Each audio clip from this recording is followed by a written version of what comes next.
Acompáñeme a orar, por favor. Padre, en el nombre de Cristo Jesús, venimos nuevamente a tu presencia a darte primeramente gracias por el privilegio que tenemos de ser parte de tu familia. Gracias por haber puesto tus ojos sobre nosotros. Gracias por habernos dado el regalo de la salvación. Gracias por habernos sellado con tu Santo Espíritu. Gracias por habernos regalado tu santa palabra. Gracias por las promesas que en ella encontramos. En esta hora, Señor, conforme a esas promesas, agradecemos, Señor, que podemos estar confiados de que al reunirnos en esta hora, pues estamos siguiendo la instrucción que tú nos has dado de no dejar de congregarnos como algunos tienen por costumbre, Señor. Lo hacemos en esta hora para expresarte nuestra adoración y en este caso, Señor, al sentarnos aquí para que tú seas nuestro maestro, queremos todos ser tus matetes, queremos ser tus discípulos y te rogamos, Señor, que nos capacites para llevar todos nuestros pensamientos cautivos a la persona de Cristo y que podamos, Señor, escucharte, escuchar tu voz, Padre, y que nos concedas, te suplicamos, por favor, la iluminación que necesitamos para poder entender y discernir lo que tu palabra dice. Te rogamos por los hermanos y hermanas que te están sirviendo en distintas áreas del ministerio de la iglesia. Te imploramos, Señor, que nos ayudes a ser agradecidos en todas las cosas que tú haces por nosotros. Visítanos, enséñanos, te suplico nuevamente que tengas misericordia de mí, que soy un ser humano pecador, pero que quiere odiar más y más el pecado como tú lo odias y quiere amar más y más las cosas que tú amas. Ese es el sentir, espero yo, de cada uno de los que estamos aquí. Háblanos, enséñanos, Señor, te lo suplicamos en el nombre de Cristo. Amén. Ok. Si me puedes subir un poquitito nada más, te lo agradezco, un poquitito. ¿No se oye? No, casi no se oye allá. Ok. Si se dio cuenta, tenemos una ¿y ahora? ¿Se oye un poquito mejor? ¿Puedo subirlo un poquito más? Sí, súbelo un poquito más. Sí. Ok. Gracias. Si se dio cuenta, pues tenemos una set de notas nuevas. Esta es la tercera parte de este ciclo, prioridad de prioridades, guarda tu corazón. Hemos titulado esta sesión La necesidad urgente de guardar mi corazón. No es una exhortación que usted y yo podamos pues considerarla y decidir, pensar, estudiar el asunto y ver si hay otras cosas que puedan ser más importantes que estas. No es el caso con la prioridad, ¿verdad?, de guardar nuestro corazón. Es una necesidad urgente. Nuestro corazón, nos dice la Escritura, que es más engañoso que cualquier otra cosa que usted y yo podamos encontrar. Lo que dice la Escritura es que el corazón es más engañoso que todas las cosas. ¿Y todas las cosas son? Todas las cosas. Así de serio el asunto, ¿verdad? No solamente que es engañoso, sino que es perverso. ¿Quién lo conocerá? Dice Jeremías. ¿Quién lo podrá comprender? Solamente Dios lo puede comprender, solamente el Espíritu Santo lo puede comprender. Y usted y yo, pues, tenemos lo que necesitamos para poder hacerlo, ¿verdad? Tenemos la presencia permanente del Espíritu Santo en nosotros. Sabemos que, aunque su presencia es constante en cada uno de los que han nacido de nuevo, sabemos que aún continuamos con las batallas que leemos en Romanos 7, por ejemplo, en la vida de ese gran siervo de Dios, el apóstol Pablo. Las cosas que quiero hacer no las hago, las que hago son las que no quiero hacer.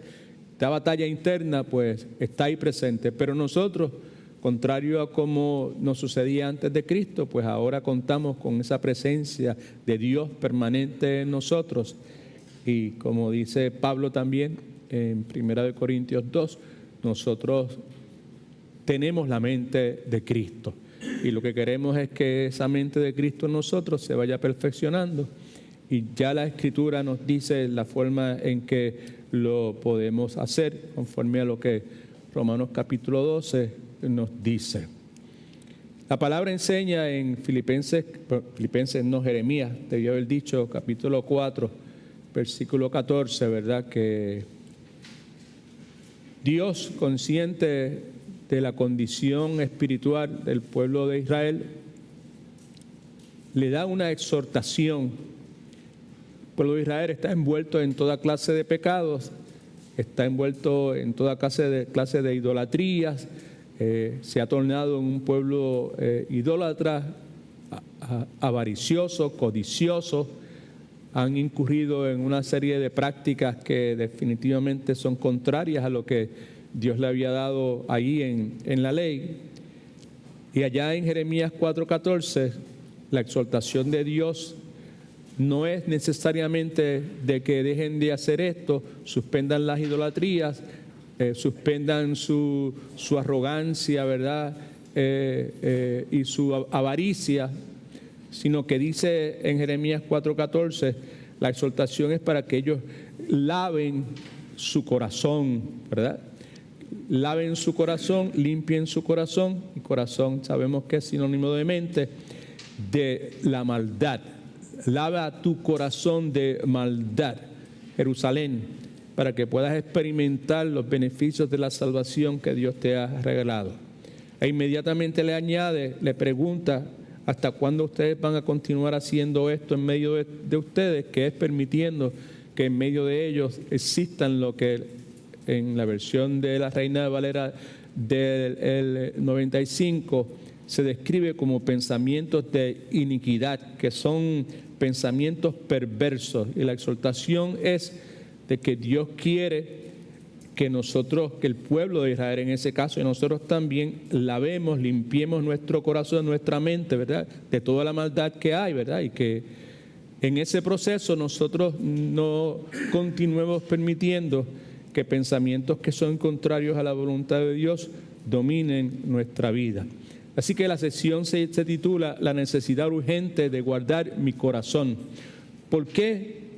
Buena pregunta para comenzar. ¿Por qué mi necesidad de guardar mi corazón es tan urgente? ¿Por qué es tan urgente nuestra necesidad de guardar nuestro corazón? Sabemos que si no guardamos nuestro corazón, el resultado inmediato va a ser algo que nos ha perseguido desde que entramos en este lado de la eternidad, que se llama ¿cómo? Gracias. Otra vez, dígame. Pecado, ¿verdad? Sabemos que si no guardo mi corazón, el resultado va a ser que voy a estar más y más envuelto en pecado, en desobediencia, ¿verdad? Hace mucho tiempo el pastor Marcel nos hizo una enseñanza donde él compartió una frase con nosotros que se hizo parte de nosotros, del Ministerio de Jóvenes, y de algunos de nosotros pues se ha hecho parte también. Y en el día de ayer pues me vino a la mente, ¿verdad? ¿Por qué mi necesidad de guardar mi corazón es tan urgente? Por la realidad del pecado, por lo engañoso que es mi corazón, y porque el pecado siempre nos va a llevar más lejos de lo que usted y yo pensamos ir. Amén. Siempre nos va a mantener más tiempo de lo que quisiéramos estar, y siempre nos va a costar mucho más de lo que nosotros pensábamos pagar. Amén. Eso no es una good quote, como diríamos en inglés, sino que es una realidad. Eso es lo que nosotros hemos vivido, ¿verdad? Así que la necesidad de guardar mi corazón no es opcional, no es algo que yo me puedo dar el lujo de hacerlo, de considerarlo o no considerarlo, es una realidad. Es algo que tiene que estar como prioridad en mi vida. ¿Cuál entonces es la prescripción bíblica para esta situación que es tan urgente? Asumiendo que las personas que van a contestar esa pregunta son personas que han recibido el regalo de la salvación, y con el regalo de la salvación, con ese nuevo nacimiento, con esa regeneración, la presencia permanente del Espíritu Santo, la capacidad de poder discernir espiritualmente, un corazón nuevo, un corazón que va a estar dispuesto a querer ser enseñado por Dios, la promesa de Dios que Él va a hacer con ese nuevo corazón, que nosotros no sigamos sus caminos, pongamos en práctica sus ordenanzas y todo ese sinnúmero de cosas que sabemos que Dios ha dicho, promesas en Ezequiel y en el libro de Jeremías. Conforme a eso, estableciendo que los que estamos aquí presentes, pues somos parte de ese grupo, la pregunta otra vez es, ¿cuál es la prescripción bíblica para esta situación tan urgente que yo tengo? Mi corazón continúa siendo engañoso, a pesar de que ahora el Espíritu Santo vive en mí. Tengo el dilema que tiene Pablo en Romanos 7. ¿Cuántos saben de ese dilema? ¿De qué? ¿Cuál es el dilema? Levánteme la mano si usted sabe, cuando yo digo el dilema de Pablo en Romanos 7, que usted sabe de qué estamos hablando. ¿Eh? Sí. No sabe, si no, ok. Pues el dilema es que Pablo dice, entre otras cosas, ¿verdad?, que él tiene esta lucha constante dentro de él, de una ley que lo empuja en una dirección y otra ley que lo empuja en otra dirección. Su interior quiere obedecer a Dios, pero hay dentro de él una ley que lo empuja de la carne, del pecado que está presente. Son los vestigios, el remanente del pecado que aún permea la vida de todo verdadero creyente. Ese dilema es el dilema de Pablo, es el dilema que todos nosotros experimentamos, aun cuando hemos tenido un nacimiento espiritual. Así que la necesidad urgente, pues porque tenemos todavía, este corazón no ha sido totalmente regenerado, no ha sido glorificado, estamos en un proceso de santificación, somos partícipes de la batalla de Pablo y ante esa realidad, pues tenemos la realidad también, como mencioné, que no es un pasaje bíblico, pero es una realidad que el pecado siempre va a producir en nosotros que nos va a llevar más lejos de donde pensábamos ir, lo que dije hace un momento, de que nos va a mantener más tiempo del que nos pensábamos quedar, de que nos va a costar más de lo que pensábamos pagar. Ante esa realidad que nosotros enfrentamos diariamente, entonces, ¿cuál es la prescripción bíblica para esta situación tan urgente? La prescripción bíblica para lidiar correctamente con esto la encontramos en Romanos capítulo 12, versículo 2, pasaje que todos ustedes saben probablemente de memoria. Pablo dice que no debemos conformarnos a este mundo, no debemos vivir conforme a los criterios, a la forma de pensar de este mundo, y este mundo no es el tiempo donde Pablo vivía en el primer siglo, sino el tiempo presente, ¿verdad?, en que el cristiano le ha tocado vivir. Contrario a eso, la exhortación es que debemos ser transformados. Sabemos que la transformación, contrario a lo que la religión formal enseña, que esa transformación ocurre de afuera hacia adentro. Usted comienza a establecer una serie de comportamientos, a cambiar comportamientos, a adoptar otros, y eso va a ir transformándolo usted. La transformación en una forma u otra, ¿verdad? Es mucho más complejo de la simpleza que acabo de decir, pero en esencia de eso se trata la religión como tal, ¿no? En el caso que estamos leyendo en este momento de Romanos capítulo 12, sabemos que esa transformación es la transformación que la metamorfosis esta que ocurre con la mariposa, que se va convirtiendo de adentro hacia afuera, y usted sabe el resto de la historia. Pero esa transformación, aquí es donde está la prescripción para nosotros, que necesitamos que ocurra en nosotros, va a suceder en nuestra vida por medio de la renovación de nuestro entendimiento, ¿verdad? ¿Okay? Quiere decir, cuando leemos de la renovación de nuestro entendimiento, lo que se nos habla, lo que se nos está diciendo en el idioma original griego, es que esa transformación va a acontecer mientras nosotros estamos cambiando nuestra manera de pensar. Porque cambiar nuestra manera de pensar inevitablemente va a redundar o va a resultar en que nosotros vamos a cambiar nuestra manera de vivir. No sé si me sigue el razonamiento. Luego de eso, Pablo nos dice que el resultado de no conformarme a este mundo, a la forma de pensar de este mundo, el resultado de ser transformado de adentro hacia afuera por medio de la renovación de mi entendimiento, va a ser que yo y usted todo el verdadero cristiano va a poder comprobar que en esencia lo que quiere decir es conocer cuál es la buena voluntad de Dios, la cual es agradable y perfecta. Lo que Dios quiere es bueno y perfecto, es grato a los ojos de Dios. En las últimas semanas, me parece a mí que estoy en lo correcto si digo que cuidadosamente, pues porque nos hemos tomado bastante tiempo para hacerlo. Hemos estado considerando desde distintas perspectivas algunas razones bíblicas por las cuales debemos guardar, debemos proteger, debemos cuidar nuestros corazones, y cuando decimos corazones sabemos que estamos hablando de nuestra mente. Lo que en esta noche comenzamos a hacer en nuestro estudio es continuar en esa misma dirección, pero el énfasis de este momento en adelante, las próximas 2 sesiones probablemente, el énfasis va a estar puesto en la importancia y la necesidad que usted y yo tenemos como verdaderos cristianos de hacer del guardar nuestro corazón, ¿verdad? Convertir el guardar nuestro corazón en la gran prioridad para nuestra vida. Ese va a ser el énfasis. En el proceso de mi jornada con el Señor hay muchas cosas que he aprendido, muchas las he aprendido a través de otras personas, otras las he aprendido a golpes, como cada uno de los que estamos presentes. Esa ha sido la historia nuestra, no hay nada nuevo, ¿verdad? Pero yo he aprendido, ¿verdad?, en este proceso de la vida cristiana, que reconocer la importancia, reconocer la necesidad de guardar mi corazón, reconocerla al punto de que se convierte en mi prioridad y en el propósito máximo de mi vida, eso es algo que se va a hacer evidente cuando usted y yo consideramos con la seriedad que se merece algunas realidades o verdades, si usted quiere, o razones bíblicas.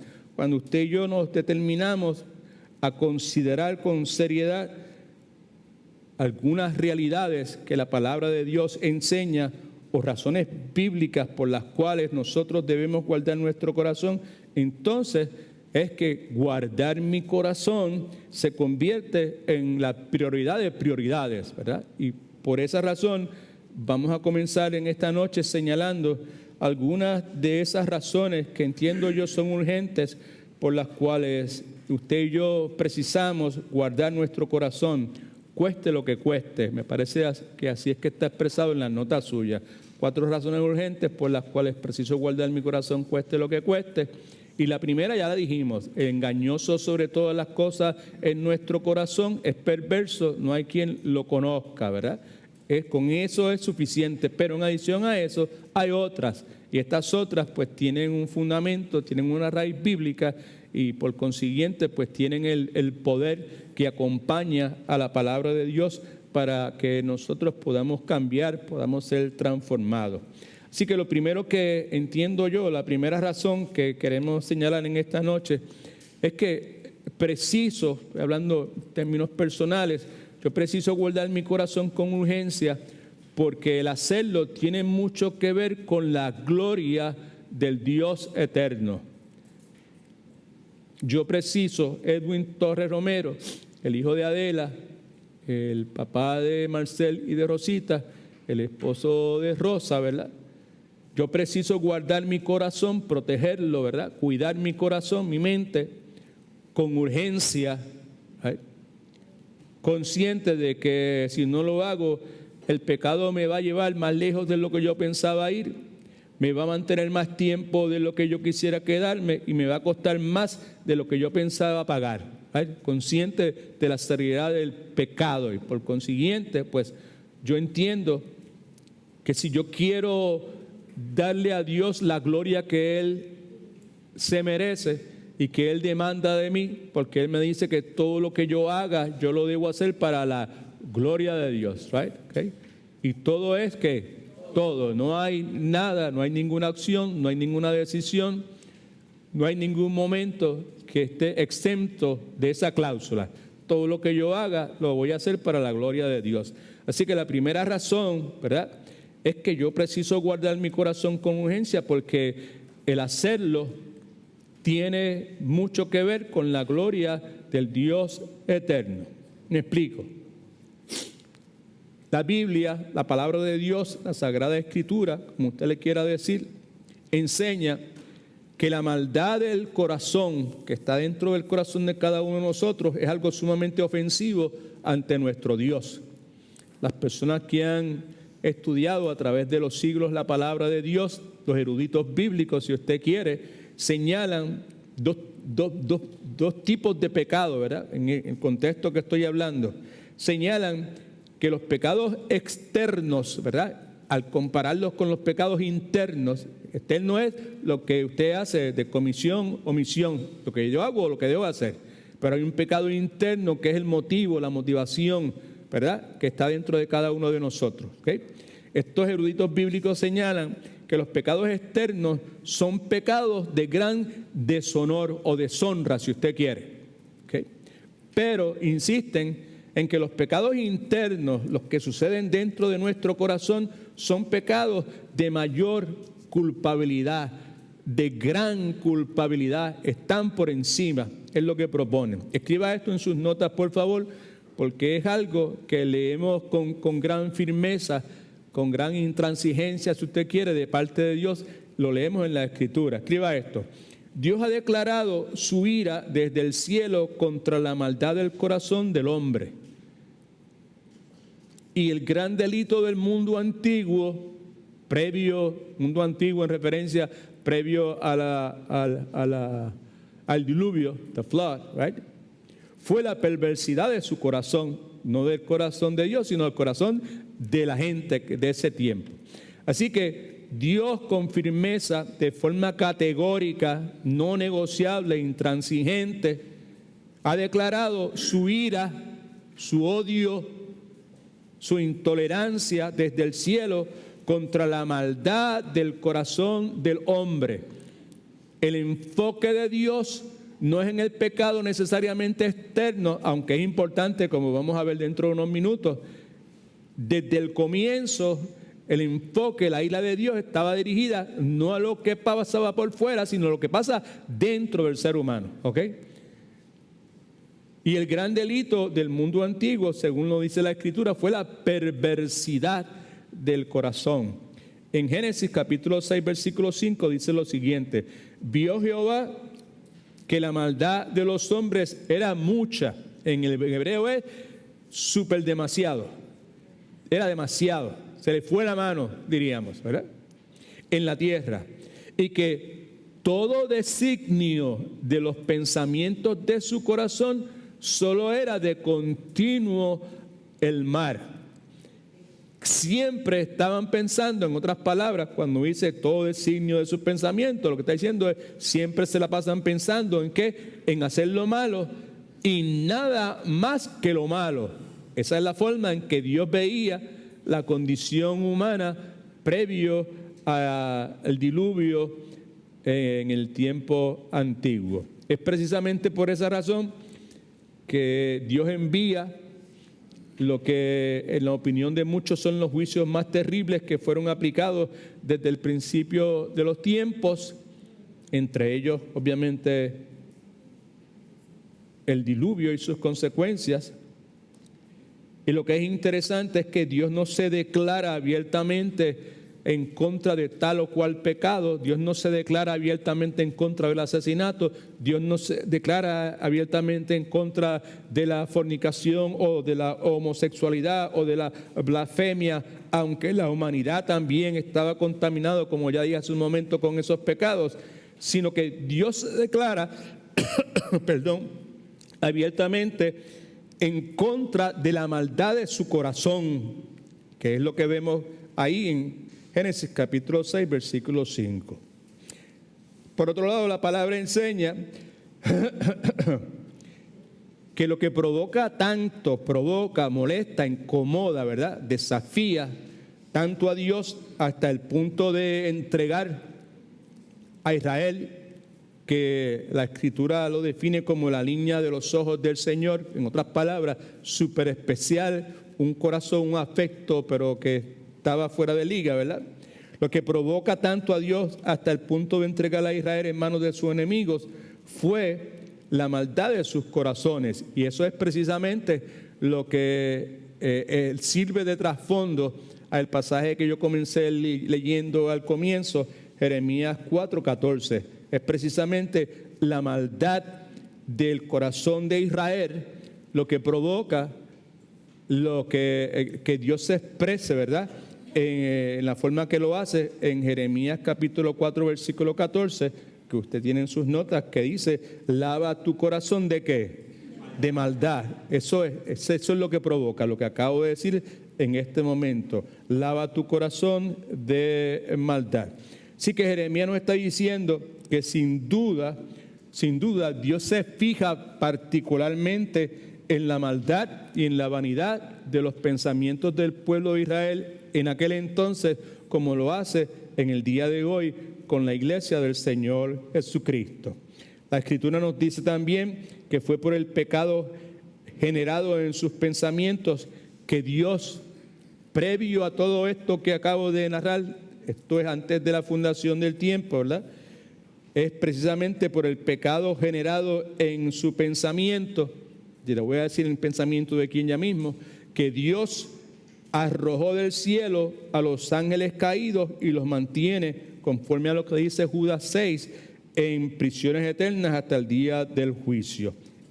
Otra vez, la Escritura nos habla de unos ángeles caídos que son mantenidos en prisiones eternas hasta que llegue el momento del día del juicio. Y lo que yo estoy sugiriendo a su consideración es que precisamente el pecado, ¿verdad?, que se genera en el pensamiento de esos ángeles caídos y los mantiene en prisiones eternas es tan abominable a los ojos de Dios, que es lo que provoca que Dios arroje a esos ángeles de la posición que ellos tenían hasta ese momento.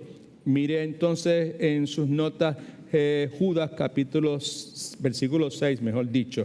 Esto es lo que dice: y a los ángeles que no guardaron su dignidad, ya mismo vamos a ver qué es lo que eso quiere decir, sino que abandonaron su propio lugar. ¿Cuál sería el lugar que ellos abandonaron? Los ha guardado bajo oscuridad en prisiones eternas para el juicio del gran día.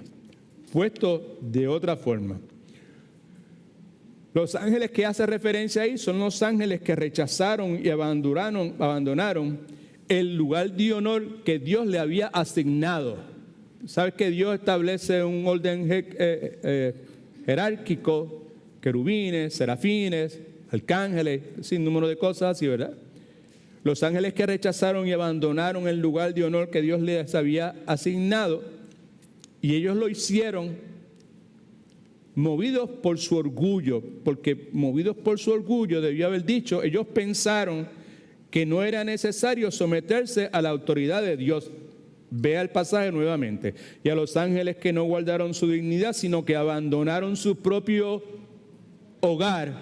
Ese es el lugar que Dios le había asignado. Ellos pensaron que no era necesario someterse a la autoridad que Dios le había establecido y decidieron abandonar esa asignación que Dios le había conferido. Dios los tiene atados para siempre con cadenas. Eso tiene un significado adicional. Una cosa es estar preso y otra cosa es estar preso encadenado. Cuando una persona está presa encadenada, la implicación es que esos son prisioneros peligrosos, o que el crimen que cometieron posiblemente está por encima del que cometieron otros prisioneros que están presos, pero que no están encadenados. All right? Okay. Hago ese señalamiento simplemente para que usted y yo podamos ver la magnitud a los ojos de Dios del pecado, cómo Dios considera lo que estos seres creados también hicieron. Dios los tiene para siempre atados con cadenas y están encerrados en prisiones eternas hasta que llegue el gran día del juicio final. Es muy probable, pienso yo, y otras personas que han considerado esta porción bíblica, que la expresión de Judas, que Judas utiliza, esa frase, prisiones eternas, impliquen nuevamente lo que traté de señalar hace unos momentos, que a ellos les está reservado un juicio extraordinario. Hay un juicio ordinario que es el que le espera a todo aquel que ha cometido un crimen, pero hay un juicio extraordinario que está por encima, que es mayor. Extraordinario es que se sale de la norma, ¿right? ¿Okay? Extraordinario, y eso lo podemos ver en el hecho de que es correcto suponer que a los presos, ¿verdad?, que se le colocan, como señalé hace un segundo, esas cadenas, pues también se asocia el hecho de que se le colocan esas cadenas con la magnitud del crimen que pudieron haber cometido. Pero el punto es el siguiente: ¿cuál es el pecado de estos ángeles? Sin duda, el pecado de estos ángeles caídos fue la maldad o perversidad espiritual. La palabra también enseña que muchas de las maldades del corazón, estamos hablando otra vez de 4 razones urgentes por las cuales preciso guardar mi corazón, cueste lo que cueste. De eso estamos hablando. Lo repito porque hay personas que han llegado hace unos minutos y no estaban desde el comienzo, para que tengan una idea de qué es lo que estamos considerando, ¿verdad? Okay. Hay razones que son urgentes por las cuales usted y yo precisamos guardar nuestro corazón, cueste lo que cueste. Esa frase es importante también, porque hay un precio que pagar. Amén. No va a ser de gratis, no va a ser fácil. Hay un precio que hay que pagar. Y la primera razón que estamos considerando es porque el hacer eso, ¿verdad?, el guardar mi corazón cueste lo que cueste, tiene mucho que ver con la gloria de Dios. El primer blanco que tenemos dice: Dios ha declarado su ira desde el cielo contra la maldad del corazón del hombre y el gran delito del mundo antiguo previo al diluvio, ¿verdad?, fue la perversidad de su corazón. Okay. Now, la palabra enseña, entre muchas otras cosas que tienen que ver grandemente con el asunto que nos preocupa en esta noche, es que muchas de las maldades del corazón, el corazón nuestro está lleno de maldades.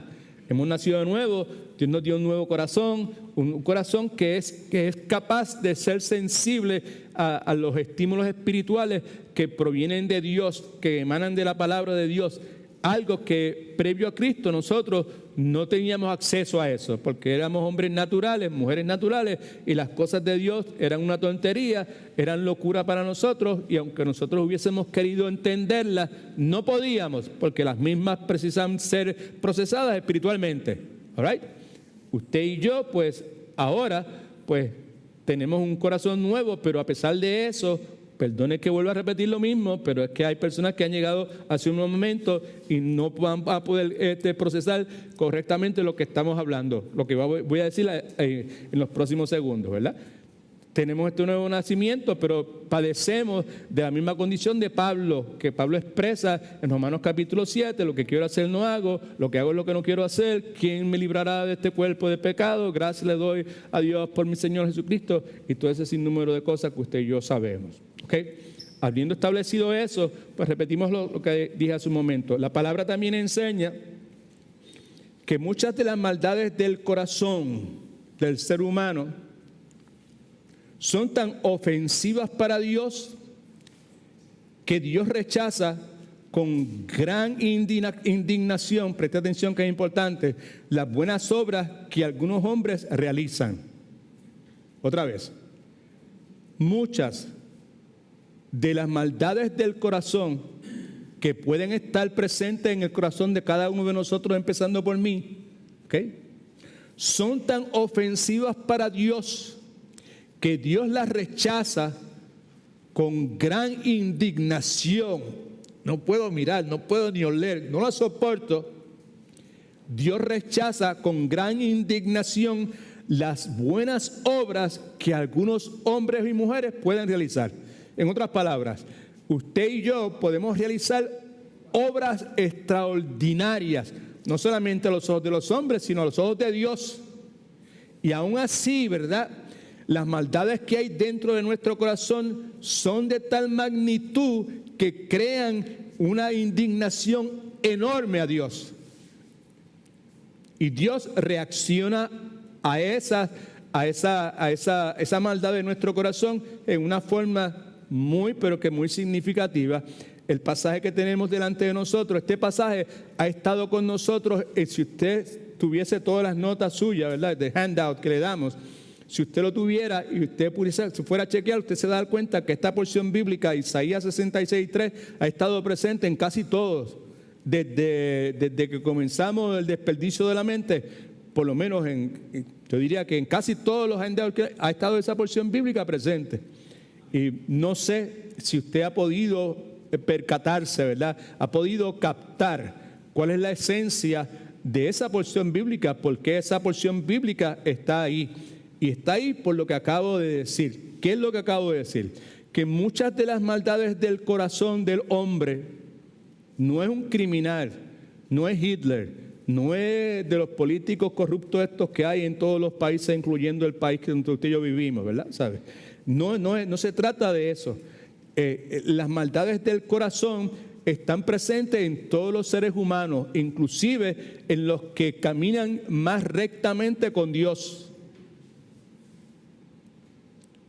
Muchas de las maldades del corazón del ser humano son tan ofensivas para Dios que Él rechaza con gran indignación, seriamente indignado, las buenas obras que algunos hombres realizan. En otras palabras, usted y yo, si en nuestro corazón anidamos estas maldades y no cuidamos como debemos cuidar nuestro corazón, podemos servirle al Señor en infinidad de circunstancias y Dios va a rechazar el servicio que nosotros le brindamos. Y a los ojos de Dios, por el hecho de que en nuestro corazón nosotros hemos anidado esa maldad, Dios va a considerar el trabajo que nosotros le estamos brindando como algo abominable, como una abominación. ¿Cuánto han entendido hasta ahora? Sí, de serio es el asunto. ¿Okay? Isaías 66:3. Vamos a ver si podemos desglosar esta porción bíblica. Lo que aquí se nos dice, se nos narra, es el cumplimiento del deber probablemente de un sacerdote, de alguien que le sirve a Dios en el templo, conforme a los estatutos que Dios ha establecido. Las cosas que esta persona hace son cosas que Dios ha determinado que son las que se deben realizar. En otras palabras, lo que el hombre hace es algo que Dios ha designado. ¿Cuántos quieren hacer lo que Dios ha designado? Right? Okay. Imagínense que usted y yo invertamos nuestro tiempo asegurándonos que estamos haciendo lo que Dios ha designado que debemos hacer y que llegue el momento en que Dios rechace lo que nosotros estamos haciendo.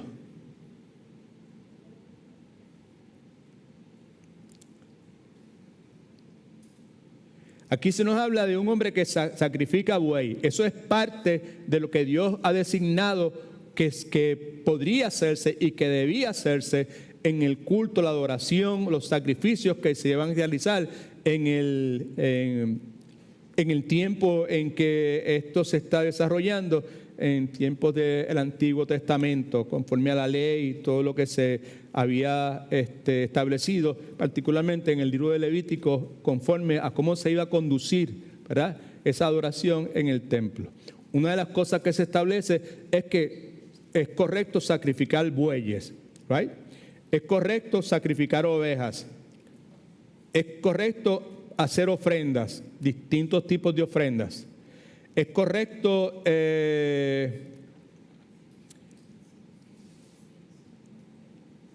quemar incienso. Pero entonces, vea lo que dicen aquí, ¿verdad? Dice, el que sacrifica buey, oh, it's right there, good. El que sacrifica, es como, en sus notas, subraye todas las veces que ahí dice, es como, right? O mejor dicho, como si. El primero dice, es como si. Pero luego, como si se repite 1, 2, 3 veces más. Subráyela usted.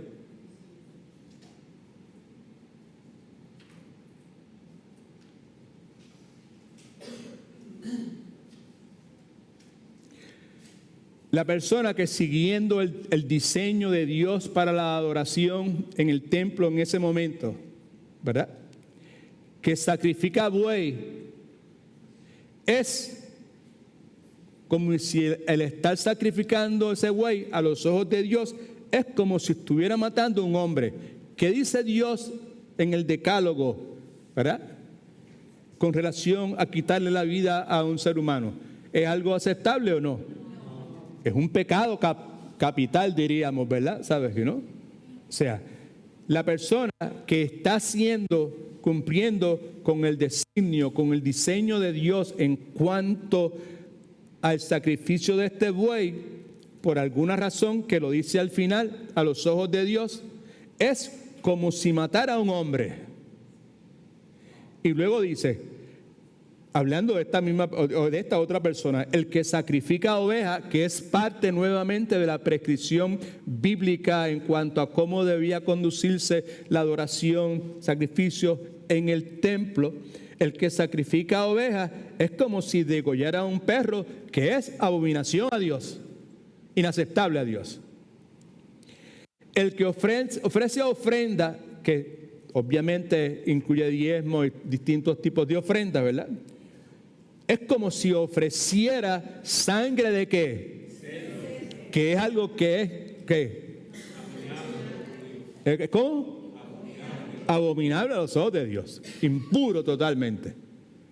La persona está trayendo esas ofrendas, pero a los ojos de Dios es como si estuviese ofreciendo la sangre de un cerdo.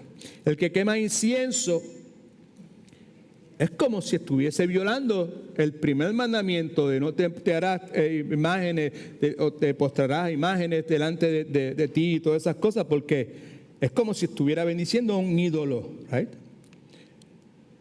Y el punto entonces, la clave para entender todo esto está en la última frase, ¿verdad?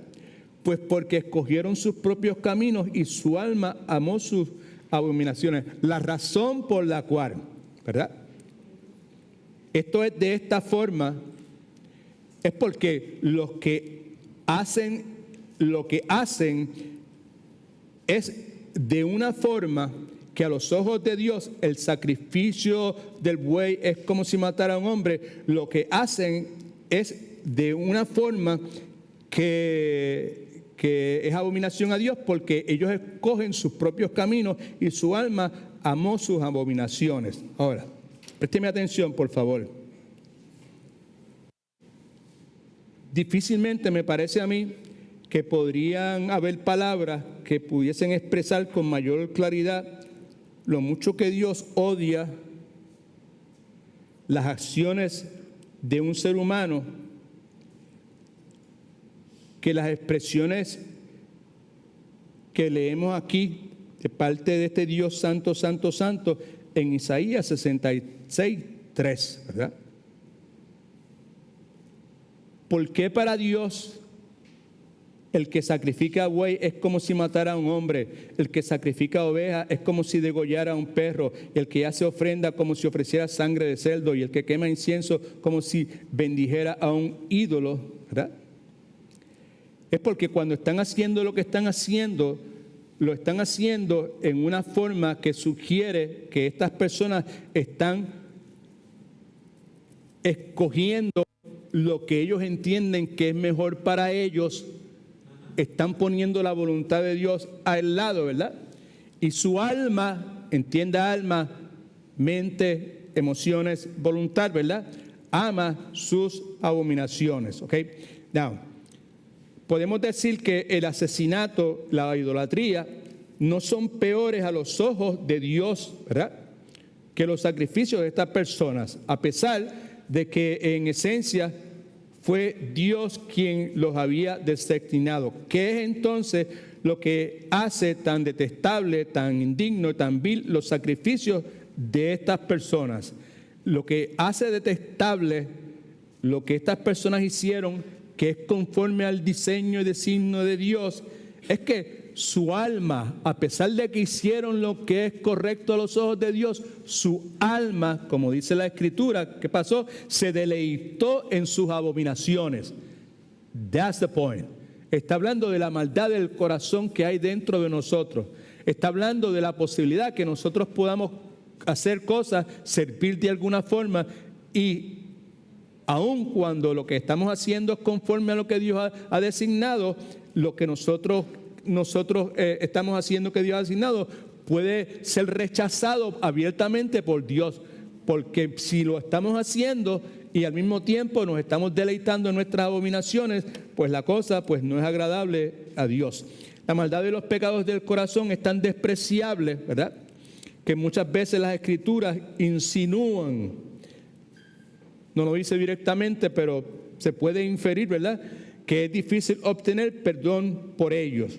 Lucas, que es el autor humano del libro de Hechos, nos dice que el corazón de un individuo que se identifica en la Escritura como Simón el Mago no era recto a los ojos de Dios. Nos dice la Escritura que este hombre anidar, ¿se acuerda? Yo no puedo evitar que las aves me vuelen por encima de la cabeza, pero yo puedo evitar que me hagan ¿qué? Nidos, right? Que aniden, right? Este hombre anidaba pensamientos deshonrosos acerca de Dios y pensamientos deshonrosos a los ojos de Dios. Y nos dice la Escritura que el apóstol Pedro lo confronta y le ordena abiertamente que se arrepienta. En Hechos 8:22, en las notas suyas, dice, hablándole a este Simón, el mago, del cual vamos a hacer referencia en unos minutos también, dice, arrepiéntete, eso es Pedro hablándole a este hombre, pues de esta tu maldad, y ruega a Dios, si quizás, subraye eso, si quizás, ¿verdad?, te sea perdonado el pensamiento de tu corazón, no la acción, no lo que dijiste, no lo que hiciste, sino el pensamiento de tu corazón. En otras palabras, Pedro le dice, abandona esta maldad tuya y ruega a Dios que tal vez, puede que sí, who knows, maybe, Dios te perdonará el haber pensado así. Así que, vuelvo a repetir, el verdadero creyente vive acordarse de la maldad que su corazón es muy capaz de generar. Y esa es la aplicación clave para nosotros, que nosotros debemos vivir conscientes en todo momento, la frase que usamos, acordándonos de la maldad que en mi corazón es capaz de generar, ¿verdad? Mi corazón es capaz de generar, de producir gran maldad. Y el tuyo también, right?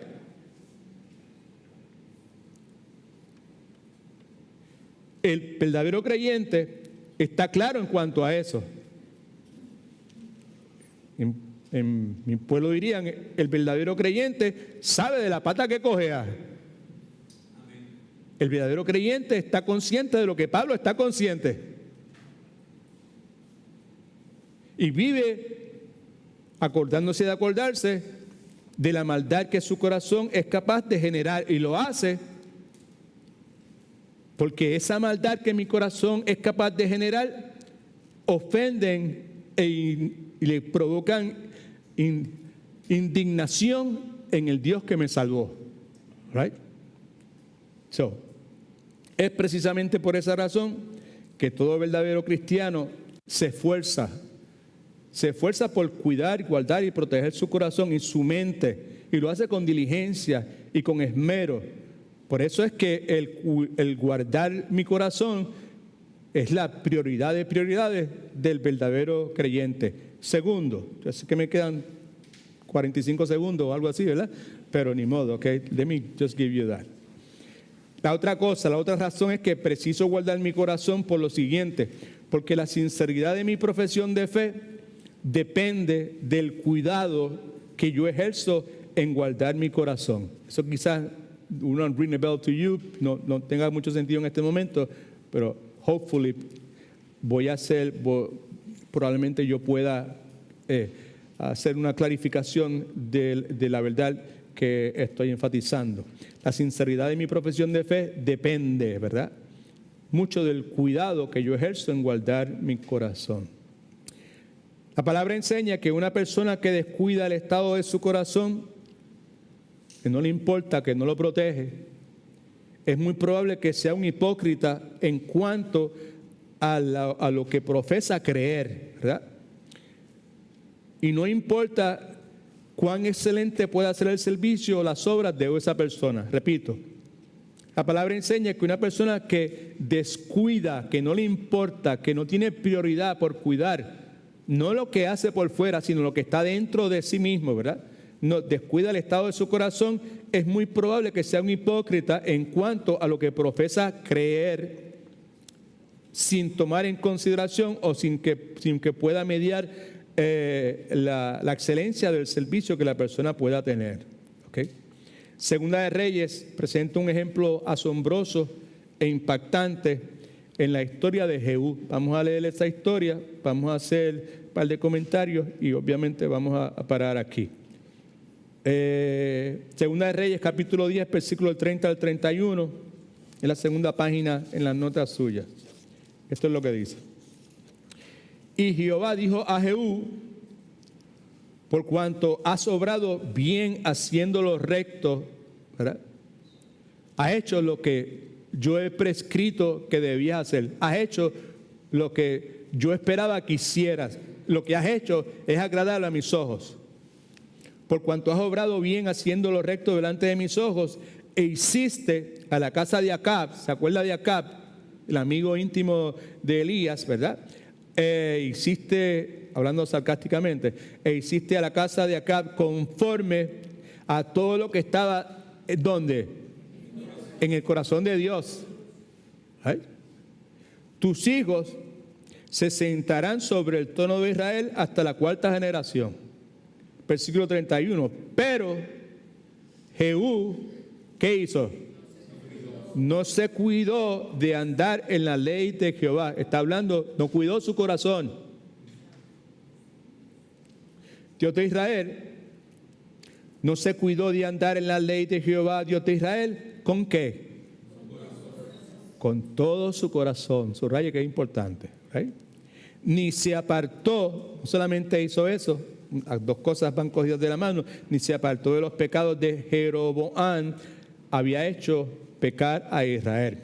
Así que Jehú, nos dice el versículo 30, que había realizado un gran servicio en contra de la casa de Acab, en contra del culto de Baal, y por ese excelente trabajo Dios le dio una recompensa temporal, en términos de tiempo, que incluía que sus descendientes se sentaran en el trono de Israel hasta la cuarta generación. Incluía eso. Sin embargo, en el versículo 31, la palabra nos dice, o nos deja ver, que Jehú fue considerado un hipócrita. Right?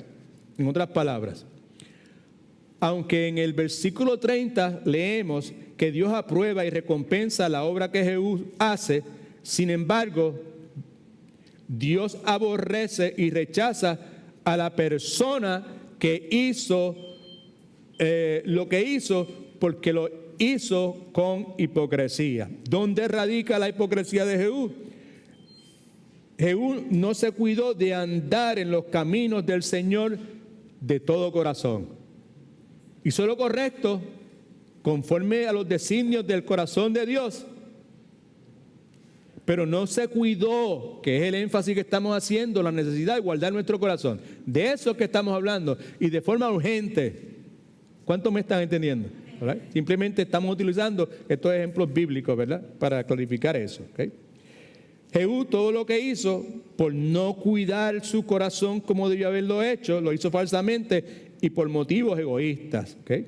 Aunque la obra de Jehú fue externamente buena, al no limpiar su corazón de esas inclinaciones egoístas, Jehú provocó que sus acciones, que eran buenas externamente y que eran conforme a la prescripción de Dios, resultaran abominación a los ojos de Dios. Imaginen si es o no cierto que el cuidar nuestro corazón es algo que es urgente. Amén. Porque aún lo que estoy haciendo en este momento, si no cuido mi corazón, puede resultar una abominación a Dios. Y yo necesito, Edwin Torromero necesita vivir consciente de esa realidad. Y cada uno de los que estamos aquí presentes, también, si en realidad somos de Cristo, si en realidad hemos nacido de nuevo, si en realidad queremos agradar a Dios, también precisamos vivir conscientes de eso. Y si en realidad somos de Cristo, el resultado va a ser que el Espíritu Santo nos va a dar la convicción, y no solamente con la convicción, sino que nos va a dar la capacidad, las dobles y triples porciones de gracia que usted y yo necesitemos para poder comenzar a encaminarnos en esa dirección. Así que pues, hasta aquí nos trajo el barco en esta noche. Dios mediante, primero a Dios, nos continuamos el miércoles próximo. Vamos a orar. Padre, en nombre de Cristo Jesús, te damos gracias nuevamente por tu inmenso amor, tu misericordia. Gracias, Señor, por la introducción a esta sección.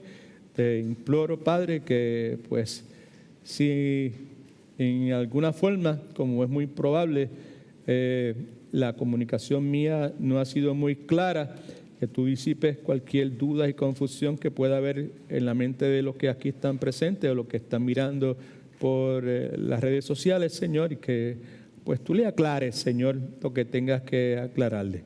Te ruego que nos lleves, en caso de que haya, Padre, interrogantes en nuestros corazones, que nos lleves a tu presencia y que nos dirijas tú a la palabra en tu Sagrada Escritura, donde tenemos que ir, Padre Santo. Gracias nuevamente. Conduce nuestros automóviles de regreso a nuestros hogares.